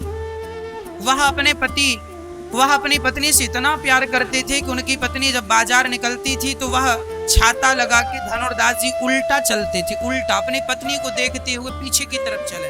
एक पल के लिए अपनी पत्नी को छोड़ते नहीं थे, जहां जाए देखते, उल्टा चले मतलब देखते हुए, पलक भी नहीं झपकाते, अपनी पत्नी को ऐसे देखते रहते थे। और बाजार में जाए लोग हंसे, उन्हें कोई परवाह नहीं, हंसे तो हंसने दो, हमारी पत्नी सुंदर है हम तो देखेंगे। धनुर्दास जी देखते थे।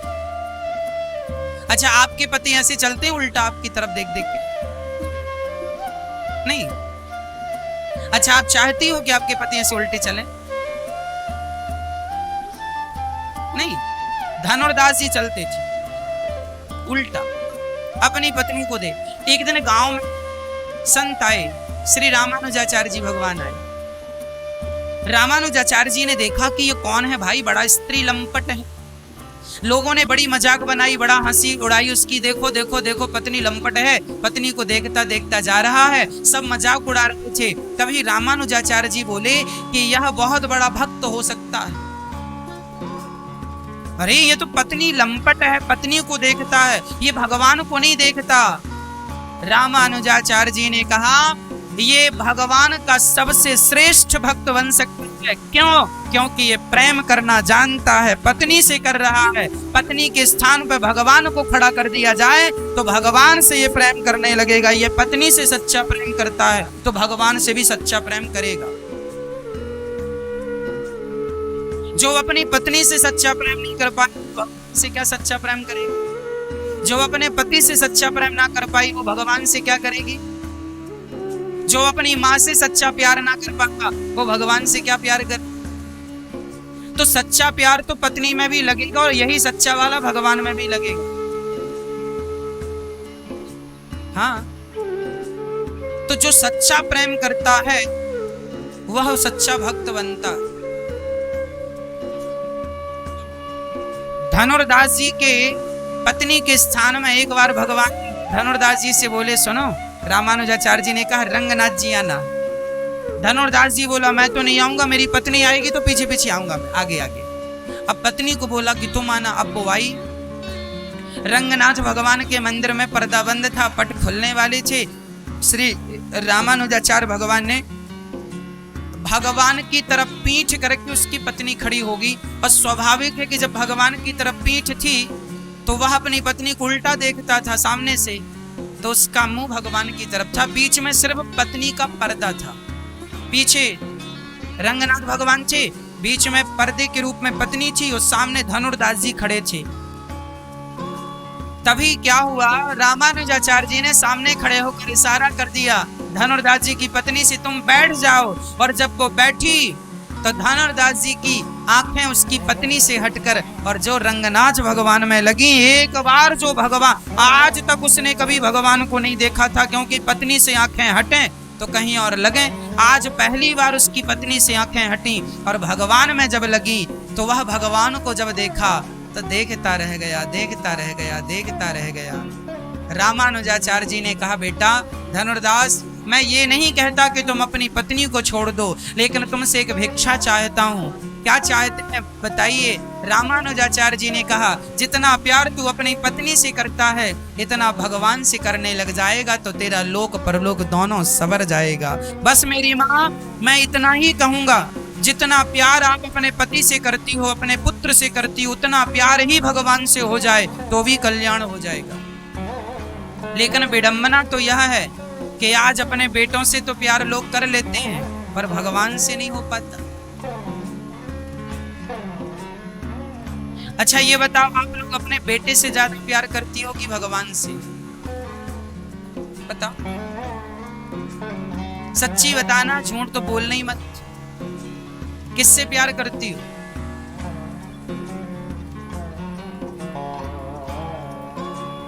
बेटे से। बेटे से प्यार है, भगवान से प्यार ही नहीं। अच्छा, आप अपने अंतःकरण को झांक कर देखिए, अपने हृदय में हाथ रख के बताइए, आपको भगवान की जरूरत है या बेटे की जरूरत है? हाँ, जरूरत सबको भगवान की है पर भाग सब बेटों की तरफ रहे। जरूरत सबको भगवान की है पर भाग किसकी तरफ रहे? बेटों की तरफ भाग। कैसे संभव है? बेटों से प्यार करोगे तो बेटा ही मिलेगा ना, भगवान कैसे मिलेंगे? अरे भगवान उन्हीं को मिलते हैं, जितना प्यार तुम बेटे से करती हो उसका आधा भी भगवान से कर लोगी तो भवसागर से पार हो जाओगी और हो जाओगे। विडंबना यह है जी कर मर जाते हैं लेकिन उतना भी प्यार भगवान से नहीं हो पाता जितना पुत्र से। शादी के 4 साल हो गए, बेटा नहीं हुआ, महिलाएं रोने लगती हैं, महाराज बेटा नहीं हुआ, बेटा नहीं हुआ। जितने आंसू तुमने बेटों के लिए बहाए हैं इतने आंसू भगवान के लिए बहाए होते, सच्ची कहता हूँ भगवान मिल गए होते। मीराबाई ने बेटे के लिए आंसू बहाए ही नहीं, वो बहाई है तो केवल भगवान के लिए आंसू बहाई है। विडंबना तो यह है कि हमारे आंसू संसार के लिए निकलते हैं, भगवान के लिए निकलते नहीं। हम ये नहीं कहते कि आपकी बेटा ना हो, भगवान का आपकी खूब बेटा हो, लेकिन अब तो तुम्हारे बाल भी पक गए, अब तो बुढ़ापा भी आ गया है मैया, अब तो बेटा भी, हाँ आपको छोड़कर चला पत्नी को लेकर। अब तो आप अकेली रहती हो, घर में बनाकर खाती हो, अकेलापन होता है, कमरे में अकेली रहती हो। अभी भी तुम भगवान से रिश्ता नहीं जोड़ोगी तो कब जोड़ोगी? अभी भी नहीं समझोगी कि भगवान ही तुम्हारे हैं तो फिर कब समझोगी मेरी माँ? इसलिए लिख लो, अब तुम्हारा एक ही सहारा है, केवल भगवान, केवल कृष्ण। इसलिए कृष्ण राधे कृष्ण राधे कृष्ण जपा करो। पति कैसा भी हो, पति का सम्मान करना हमारे शास्त्रों ने हमें सिखाया है। पति कैसा भी हो, अंधा हो, लंगड़ा हो, बहरा हो,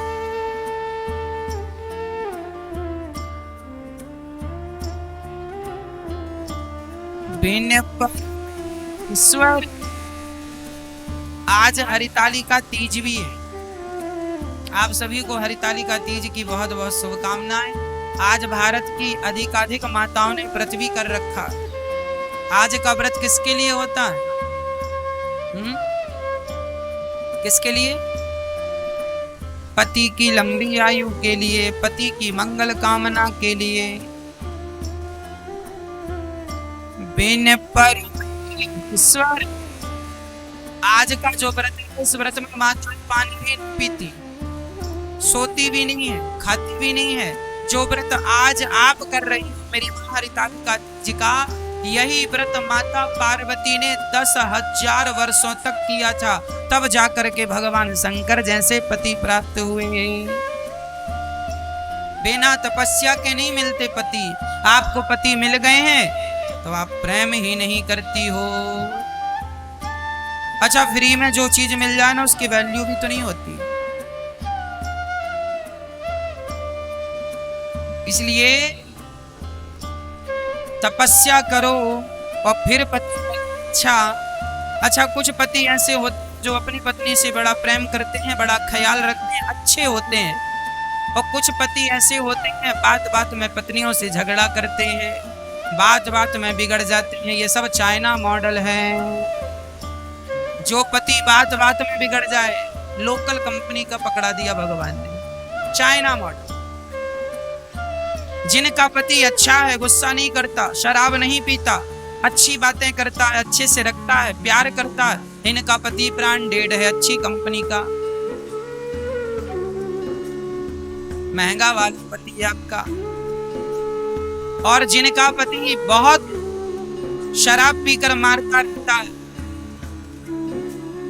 सस्ता दे दिया ईश्वर। तुम्हारा बजट बहुत कम था ना भाई, जितना कम बजट था उतना हिसाब का मिला। बहुत लड़ता है, झगड़ता है, मारता है, गालियां देता है, बिगड़ जाता है बात बात में, रोज मुंह फुलाए बैठा रहता है। चाइना का सामान बिगड़ जाए तो सुधरता भी नहीं। ये पति भी ऐसे सुधरते भी नहीं है, चाइना मॉडल है। अच्छा, कुछ पत्नियां भी ऐसी होती हैं, छोटी छोटी बात में मायके भाग जाएं, सब चाइना मॉडल है, सस्ती वाली। महंगी पत्नी, विराट पत्नी, जो बड़ी बड़ी बातों को भी निपटा दें और बहुत प्रेम से अपनी गृहस्थी को चलाएं जिम्मेदारी के साथ, वह समझदार पत्नी है। कितना भी घर में हो जाए, झगड़ा हो जाए, लेकिन पति का साथ ना छोड़े। और कई पत्नियां तो छोटी सी बात में मायके भाग जाती हैं। मैं मायके चली जाऊंगी, तुम देखते रही हो।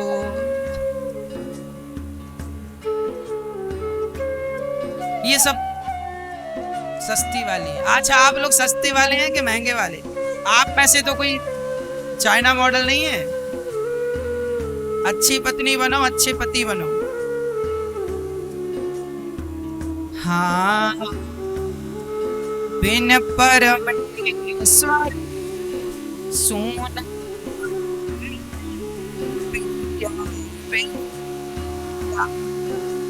सोना पति संसार। पति ही जप है, पति ही तप, पति ही है करता, पति से ही पत इस सन की है, पति बिन पति हजार ना, पति बिन संसार। माता अनुसुईया ने अपने पति की ही सेवा की ना, और पति की सेवा करके उन्होंने ब्रह्मा विष्णु महेश को अपने वश में कर लिया। एक पति व्रत रहे जगत सब व्रत का बिन व्रत के नारी का तो जीवन है पति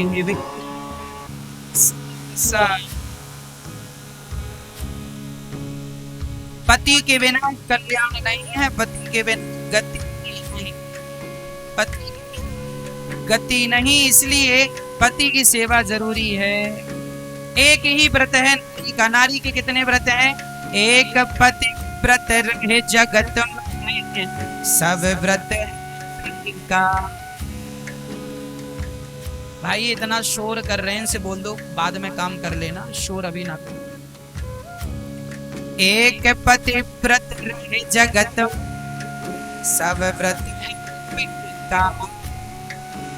एक पति व्रता तो सुखी रहोगी। जो नारी अपने पति की सेवा करती है वह यहाँ भी सुखी रहती है, वहां भी सुखी रहती है। अच्छा आप कहें महाराज जी हम तो अच्छी हैं पर हमारा पति अच्छा नहीं है, कोई बात नहीं, वो जैसा करेगा वो भोगेगा। तुम गलत करोगी तुम भी भोगोगी। तुम्हारा पति दुष्ट है तो तुम क्यों दुष्टता का काम कर रही हो? वह गलत है तो तुम भी गलत बन जाओगी क्या? ना, तुम्हारे पिछले जन्म के पाप और पुण्य के बल पर तुम्हें इस जन्म में जीवन साथी मिला है। बुरा कर्म किया था तो बुरा पति मिला, अच्छे अब कर्म करो अच्छा पति मिलेगा। पति कैसा भी हो। पद्म पुराण में एक पति पत्नी की छोटी सी कथा है, वो मैं आपको सुना दूं फिर आपको आगे ले चलूं। सुनना मैया ध्यान से। आप कहती हो ना मेरा पति महाराज बड़ा दुष्ट है, शराबी है, लंपट है, क्या करें? चलो हम एक पति की कथा सुनाते हैं आपको।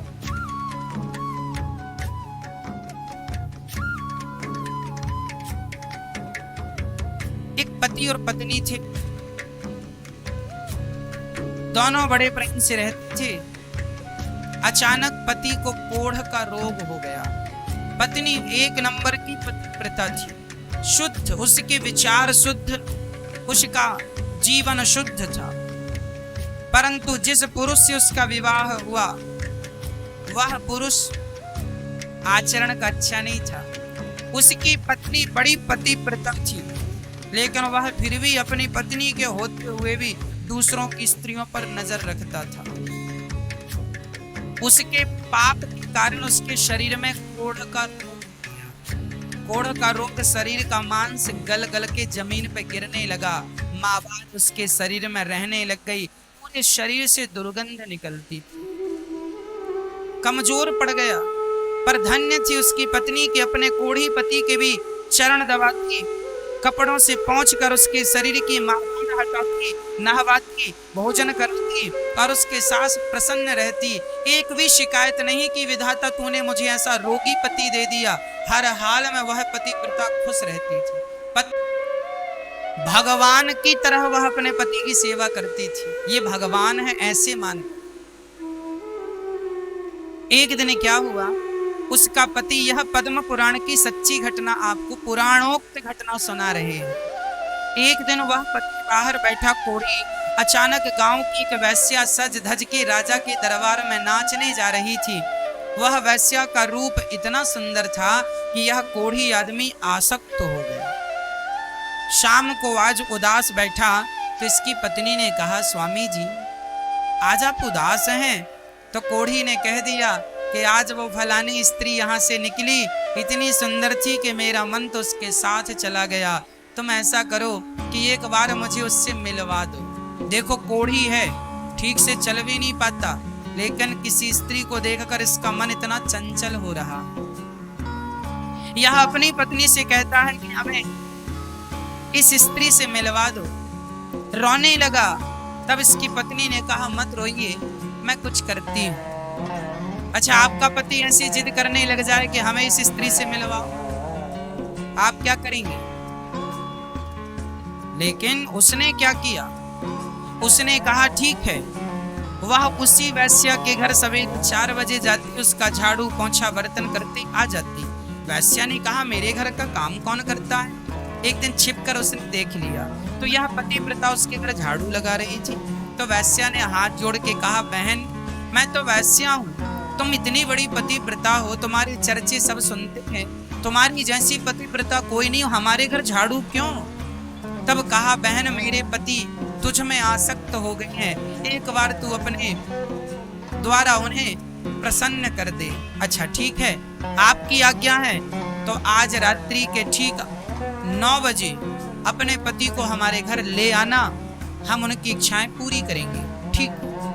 वैश्या से इस पतिव्रता नारी ने वार्ता कर ली कि 9 बजे आ जाना। ठीक। अब वह पतिव्रता नारी अपने घर गई, अपने पति को कहा, आज आपको बुलाया है, आज आप चले जाना। पति बड़ा प्रसन्न हुआ, बड़ा खुश हुआ। जैसे तैसे तैयार हो कि शाम को वह रात्रि को घर से निकला, अचानक उसका पांव पत्थर पे टकराया और वो गिर गया, तो उसके पांव में मोच आ गई। अब मोच आई तो रोने लगा, अब क्या करूं, अब तो बुलाया था उसने, पर मेरे पांव में तो मोच आ गई, मैं तो चल भी नहीं पाऊंगा, अब कैसे जाऊं। रोने लगा तो अपने पति को देखकर उस पत्नी ने कहा, आओ हम आपको ले चलती हूं। तो उसने अपने कंधे पर बिठा लिया।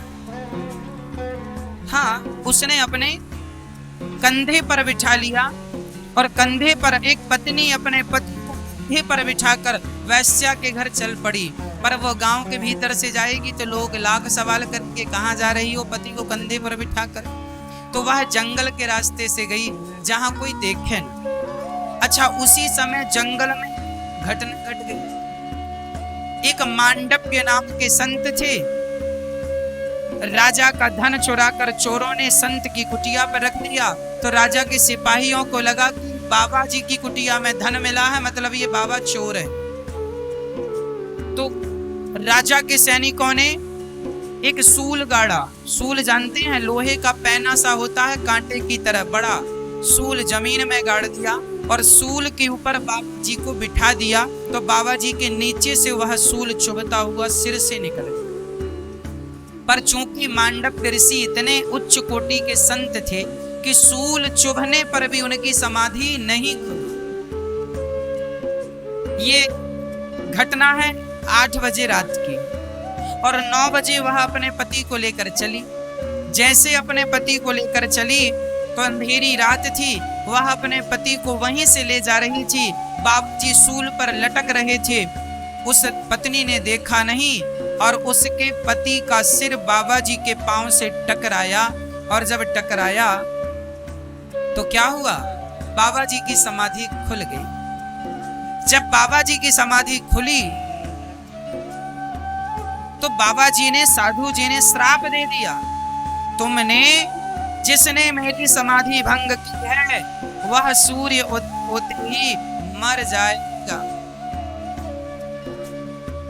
अब मरने का श्राप लग गया, मरने का श्राप लगा कि सूर्य उदय होते ही मर जाएगा। फिर क्या करें। अब वह कोढ़ी पति तो रोने लग गया कि यह तो मरा, मैं तो मरा। तब उसकी पत्नी बड़ी पतिव्रता थी, उसकी पत्नी ने अपने पति से कहा कि जब सूर्य उदय हो तब मरेंगे ना आप।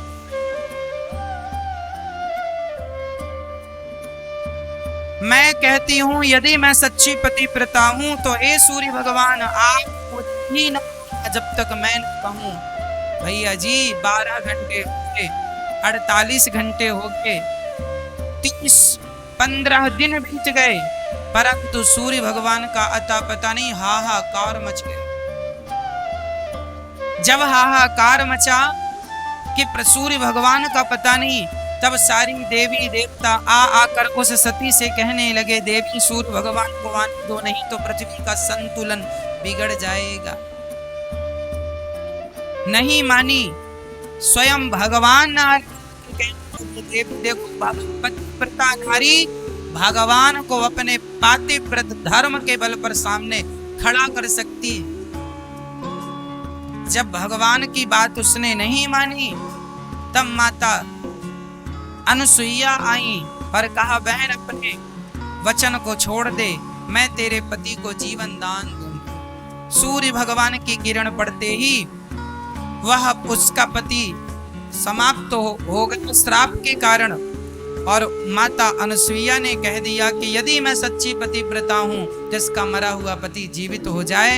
यह जब कहा तो उसका मरा हुआ पति जीवित हो गया। माता अनसुईया के पातिव्रत बल से एक नारी अपने पति की सेवा के बल से भगवान को भी धरती पर बुलाने की ताकत रखती है। मैं ये कहना चाहता हूं कि माँ पतिव्रता बन जाओ। मैं ये नहीं कहता कि तुम भी अपने पति को कंधे पे बिठा के किसी पर पुरुष के पास ले जाओ, पर नारी के पास ले जाओ ना। आपका पति किसी गलत, एक मैया मेरे से बोली कि महाराज मेरा पति किसी स्त्री के चक्कर में फंस गया है, मैं क्या करूं? तो आज हर नारी ध्यान से सुने, जब आपका पति किसी पराई स्त्री के चक्कर में फंस जाए तो आपको उस हाल में क्या करना चाहिए।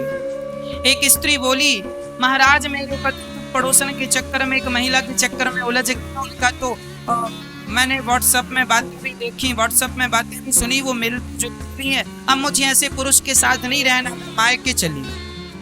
मैया तुम मायके चली जाओगी तो तुम्हारे पति तो उससे चक्कर में फंसा ही है, तुम और चली जाओगी तो वह और फंस जाएगा।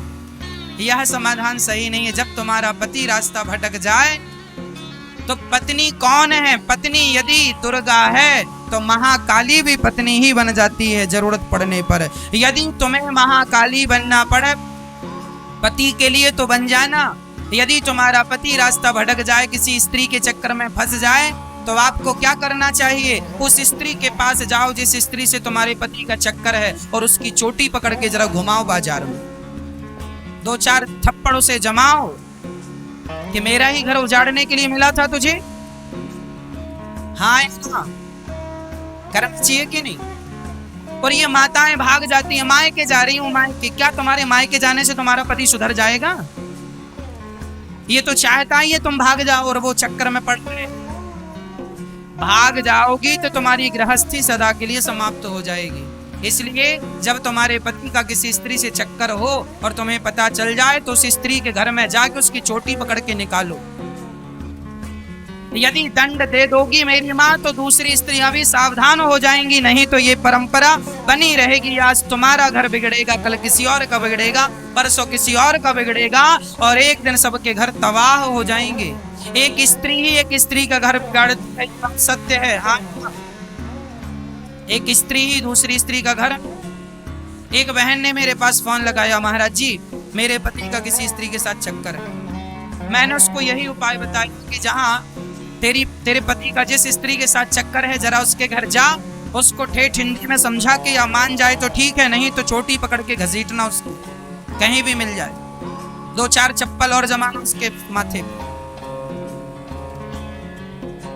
उसने ऐसा ही किया, पहले तो हिंदी में समझा दिया, तो उसकी तो हिंदी में समझाने से वो समझ गई और उसका पति वहां से चक्कर से छूट गए, दोनों पति अच्छे से रहने लग गए। पति रास्ता भटक जाए तो पत्नी को समझाना चाहिए, समझाना चाहिए। और तुम बड़ी भोली बनी रहती हो ना, हमारा पति आरती ऐसे पतियों की आरती उतारना जरूरी नहीं है। जो पति अपने रास्ते से भटक जाए, आरती केवल उस पति की उतारनी चाहिए जो पति राम जैसा मर्यादा पुरुषोत्तम हो। हाँ, रावण जैसों की आरती उतारने की जरूरत नहीं है। इनका जहां चक्कर चल रहा उन्हें समझाओ, उससे ना समझा तो फिर अपने पति को ही समझाओ। मतलब कुल मिलाकर तुम्हें इस संकट से पति को निकालना है, अपने आप को उबारना है, और तुम दोनों प्रेम से रहो जीवन में। घर में छोटी मोटी बातें हो, झगड़ा हो, तो उसमें ज्यादा परेशान ना हुआ करो। पति डांट दे, गाली दे दे, इसका ज्यादा बड़ा मुद्दा ना बनाया करो। पति डांट ही देता है, कह दिया तुम सुन लिया करो, चुप रहा करो। पति कह दिया तुम चुप रहो, पत्नी ने कह दिया पति भी जरा चुप रहे। हाँ या ना? बोलने से काम बनेगा? मैया जी हाँ ना, कुछ तो कहो मेरी माँ। पति डांट दे आपको तब आपको जवाब देना चाहिए। अरे हमारे पति ने हमें डांट दिया महाराज, हमारे पति ने तो बहुत गालियां दे दी महाराज। अरे तुम्हारा पति तुमसे प्यार भी तो करता है, प्यार तुमसे करता है तो डांटने पड़ोसन को जाएगा क्या? डांटेगा भी तुम्हें। प्यार तुमसे करता है तो डांटेगा। अच्छा, जो जिसे डांटता है उसे उसको डांटने का अधिकार होता है। आप अपने बेटे को डांटती हैं, पड़ोसन के बच्चे को नहीं डांट सकती हैं। आपके बेटे पर आपका अधिकार है, आपकी पत्नी पर आपका अधिकार है, आपके पति पर आपका अधिकार है। आप उसे डांट भी सकती हैं। यदि नहीं डांटेंगी, पति आपका डांट रहा, अधिकार है बेचारा, डांट रहा, कोई बात नहीं, आज डांट लिया, तुम कल बात करना, बात ही मत करो। रिश्तों को देखो, तोड़ना नहीं है, रिश्तों को जोड़ना है। संबंधों को टूटने मत दीजिएगा। रिश्ते हैं, आज ना सही कल काम आएंगे, टूटने मत दीजिएगा, टूटने मत दीजिएगा।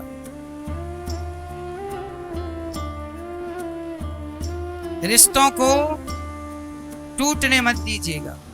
झुक कर ही सही रिश्तों को बचा सको तो मेरी माँ बचा लेना, नहीं तो बहुत पश्चाताप करना पड़ता है आखिरी में।